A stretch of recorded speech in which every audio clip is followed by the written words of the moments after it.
Сәлеметсіздер ме, құрметті ұстаздар. Бүгін интерактивті тест жасауға арналған Quizzes деген платформаны ұсынғым келіп отыр. Ол үшін Google іздеу жолағына Quizzes деп жазсаңыздар, мінекей бірінші шыққан сілтеме quizzes.com деген сайтқа өтесіздер. Бұл жерде де міндетті түрде тіркелу керек. Өздеріңіздің Google аккаунттарыңыз арқылы тіркелсеңіздер болады. Егер де сізде бетіңіз ауыспаған болса, перевести на русский язык деп орысшаға ауыстырып алуға болады. Енді біз ары қарай сайтқа доступ аламыз. Мен енді уже тіркелгендіктен бірден жоқ, бұл браузерден әлі кірмеген екен бұл сайтқа. Сондықтан өзімнің Google аккаунтым арқылы кіретін боламын.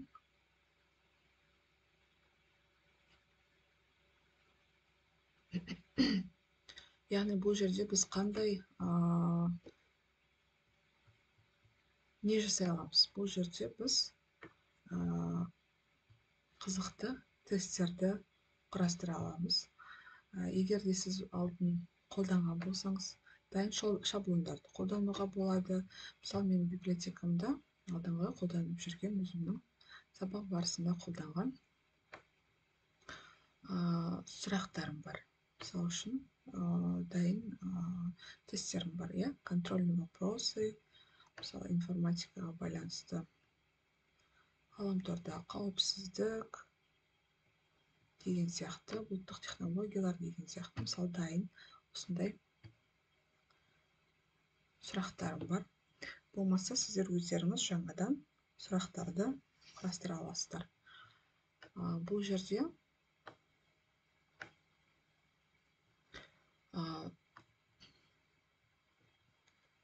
начать живую викторину, начать домашнее задание деген осындай екі түрі болады.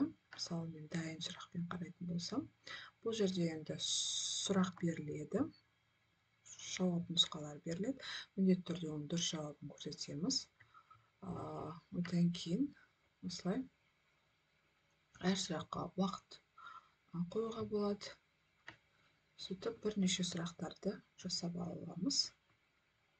Мысалы, біз жаңадан создать деп бастайтын болсақ, контрольный опросик с нуля.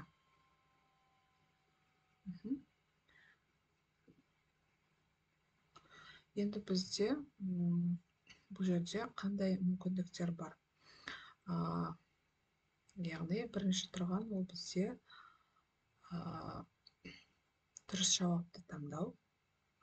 Одан кейінгі тұрған бізде ашық жауап.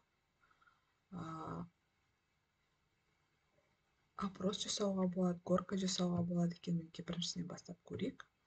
Большая выборка. Яғни сәйкесінше сұрағыңызды қоясыз. Мысалы,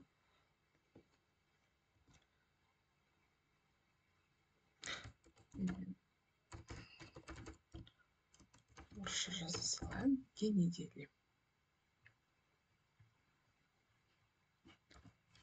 Какой сегодня день недели? Понедельник, вторник, среда, четверг. Және де дұрыс жауабын мына жерде белгілейміз, міндетті түрде.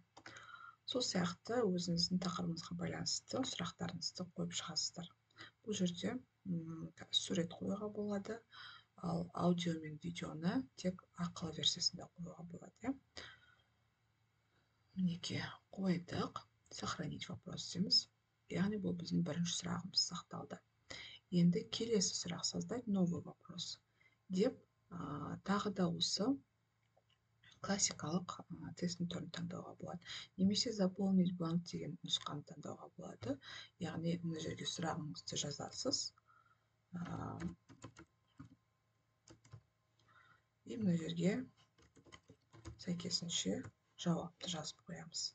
Предварительный просмотр студентов. Введите ответ. Сохранить вопрос деп сақтаймыз. Дәл сол сияқты, егер де сұрақтарымыз қайталанатын болса, сұрақты дублировать етіп көшіріп қоюға болады. Мысалы, бұл жерде уже дұрыс жауап вторник болсын делік. Сол сияқты сұрақтарды өстіп қайталап, өзіңізге қажетті сұрақтардың барлығын жасап шығуға болады. Одан кейін сұрақтардың барлығын жасап болғаннан кейін артық сұрақты картинаға удалить етсе болады, сұрақтарды өзгертуге болады, көбейтуге болады. Енді осы сұрақтар жасап алғаннан кейін опубликовать деген батырманы басамыз. Яғни бұл викторина сізде бұл жерге викторинаның атауында жазып қойса болады. Мысалы, информатикаға қатысты болса, или болса тестовые вопросы деп мысал ретінде жаза саламын. Мына жерге сурет қойып қоюға болады. Кез келген бір өзіңізге осы тақырыбыңызға байланысты бір суретті жүктеп әкеп, не болмаса интернеттен тауып алып қоюға болады.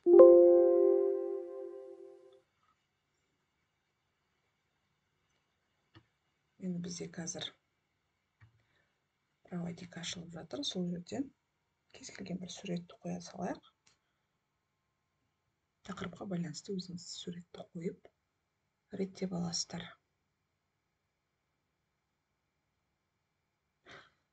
Так, ары қарай.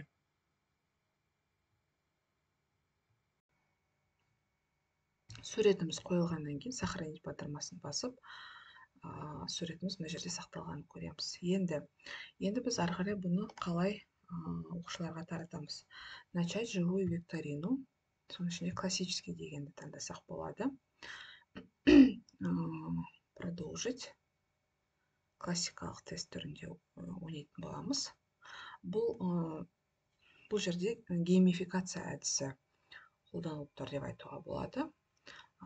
Сәйкесінше сіз бұл ойынға доступ беру үшін, бұл сұрақтарыңызға доступ беру үшін, мына жерде балалар QR-ды экранға шығарсаңыз, телефондарын сканировать етіп телефонмен, осы QR код арқылы қатынау жасай алады. Немесе сілтемені копировать деп, сілтемені сіз оқушыға жібере аласыз.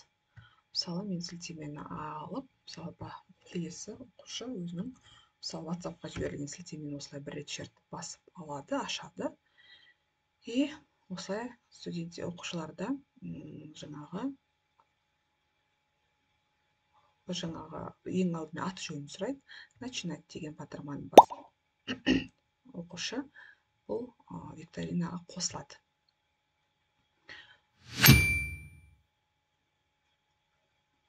Байқасаңыз, қанша бала қосылды, осы жерде көрініп тұр. Сәйкесінше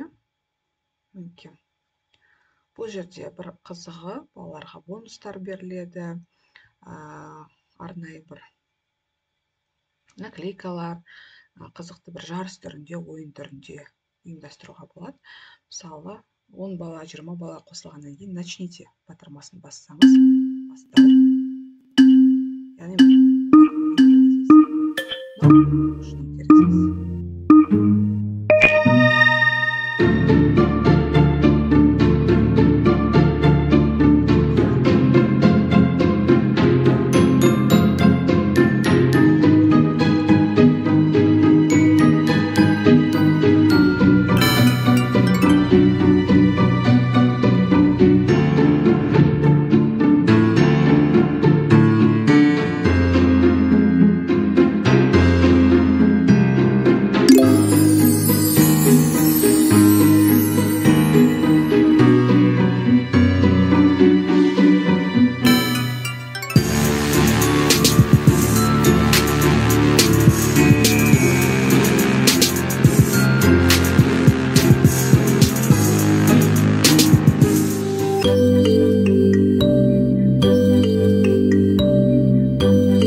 бұл жерде жаңа байқағаныңыздай оқушылардың терезесінде сұрақтар ауысып келіп отырды, иә, рандомно ауысып отырды. Енді мына жерде бірақ қана оқушы қазір, бірақ қана оқушының мысалында демонстрация жасап тұрғандықтан, бұл жерде тек қана бір оқушынікі көрініп тұр. Яғни қай жерде қай сұраққа дұрыс жауап берді, қай сұрақтарда қате жіберді, қанша очко жинады. Бұл жерде тек қана дұрыстығымен қоса қаншалықты тез жауап берді, ол да маңызды. Кім біріншірек, екі баланың екеуі де дұрыс жауап беріп, бірақ қайсысы тезірек жауап берсе, оның очкосы сәйкесінше көбірек болады. Мына жерде фамилиялардың барлығы шығып тұрады қатысқан балалардың. Вопросы деген жерде көруге болады қандай сұрақ болғанын, қанша адам оған дұрыс жауап берген, қандай уақыт берілгенін деген сияқты. Енді өзіңіздің мүмкіндігіңізге қарай, өзіңіздің фантазияңызға қарай бұл платформаны өте қызықты қылып қолдануға болады. Жалпы менің мақсатым жалпы бұл платформаның функционалына обзор жасап өту. Ойлаймын, сіздерге пайдалы болады деп. Өздеріңіздің пәндеріңізге байланысты нақты сұрақтарыңызды, тесттеріңізді дайындап алып, осындай сабақтарыңызды геймификация әдісі арқылы қызықты қылып өткізулеріңізге болады. Назарларыңызға рахмет, кәделеріңізге жарап қолданады деп ойлаймын.